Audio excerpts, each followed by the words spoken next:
Moquig and Parrot Teleprompter, take two. We did get to take two, thank goodness. All right, so to get to your Dropbox, you're just gonna right-click on the Dropbox icon down here in the corner. Your computer is having some sort of spasm. Let me get that go away. Okay, so right-click on the Dropbox, and then we're gonna click on the little folder icon. It will pop up your Dropbox folder, and the folder you want is in Apps, and then Parrot Teleprompter. This is where you're going to put all of your scripts. And you want to open up Microsoft Word. Open up Word. And then when you're typing out your scripts, this is a test script, whatever it is that you want to write. I don't think it matters on the actual font size. So the most important thing though is saving it as a .txt file, which is what the Parrot Teleprompter app uses to do the actual scrolling teleprompter. So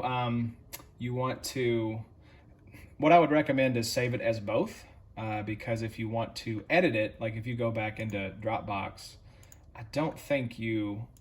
So edit it in Word doc is easier, and then copy paste it over into the DTX or whatever. Correct, yeah, TXT. So what I would do first is save it as file, save as, and we're gonna save it in that folder that we saw. So we're gonna look for Dropbox, Apps, Parrot Teleprompter, and we'll just call this test script 1, and we'll save it as a Word doc. That way we can edit it after the fact. And all we're gonna do is literally go through the same process, but change the type of file. So you can see there's that. We have another one in there. So you want to change save as type and just change it to a .txt, which is, I believe, and we'll see if this is right, I believe it's labeled as a plain text file. So plain text, yeah, you can see those are what the other ones are as well. So if we save it as a plain text, the extension will be .txt if you look at it. So hit save. All this is good, just hit OK. And now both of those are in there.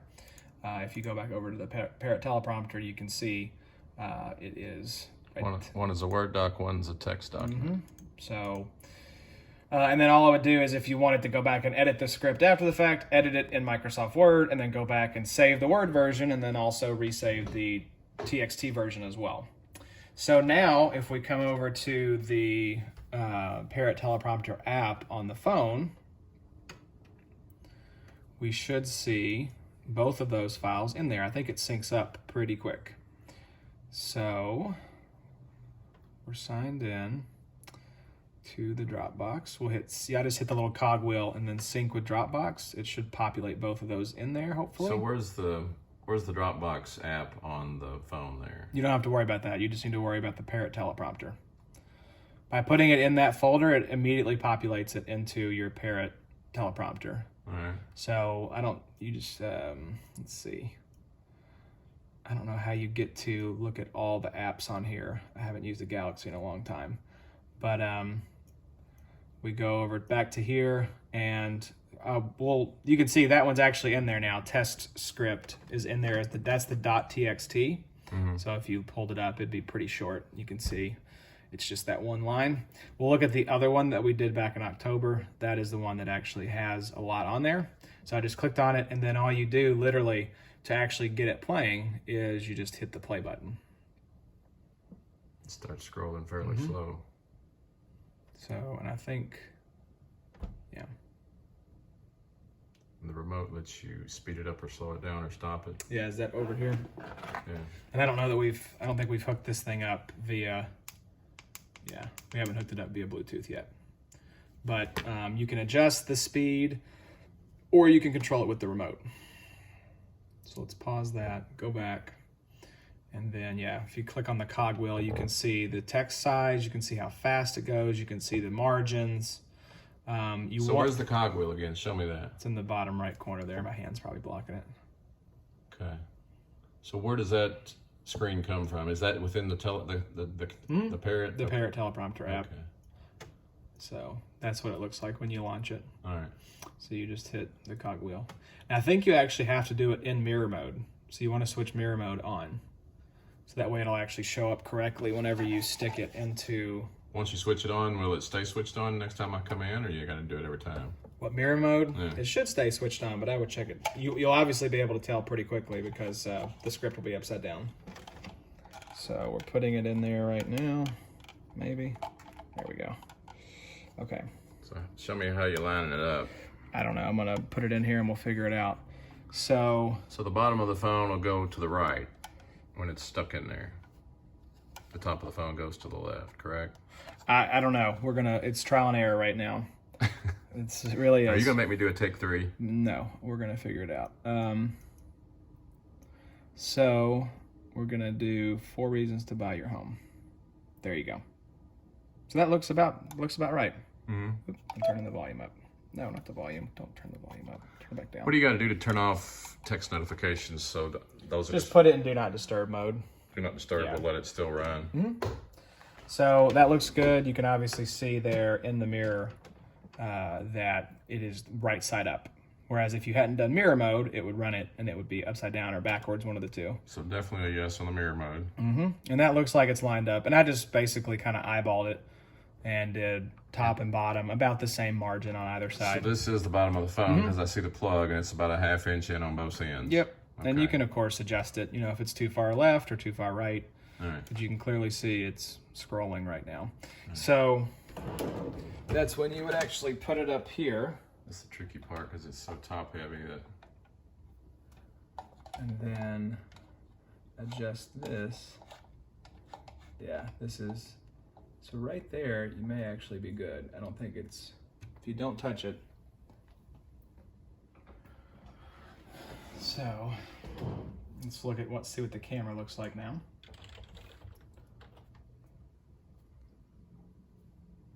Is that fairly secure up there, or is that teetering?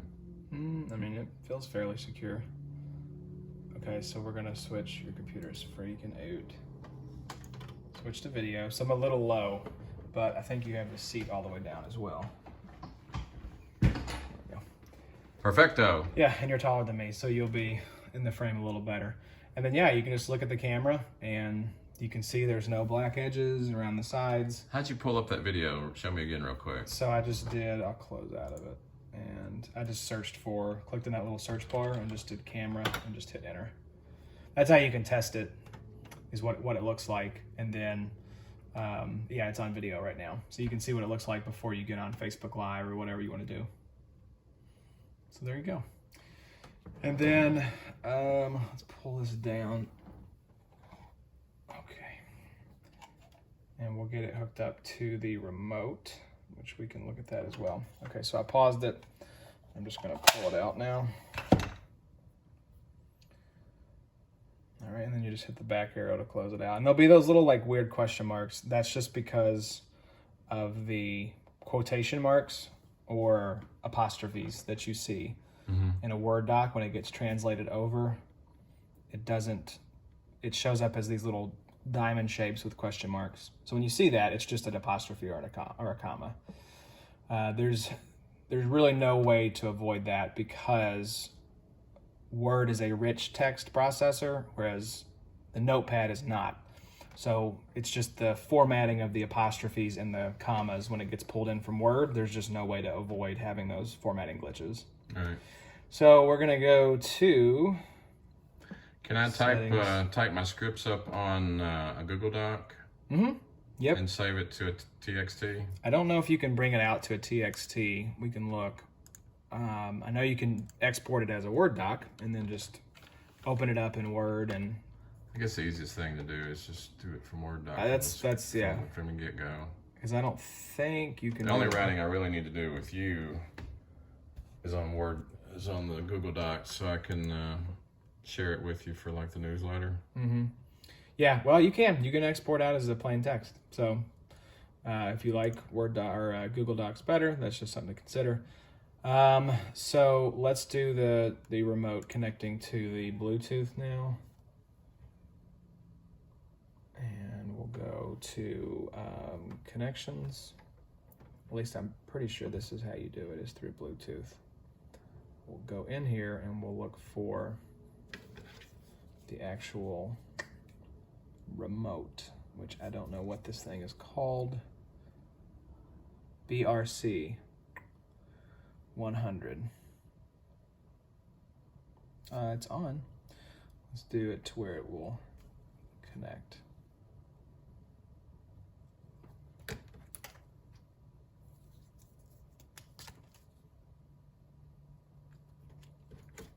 Okay, looks like it's in connecting mode right now. Scan. That might be this. Nope, that's a Bluetooth headset.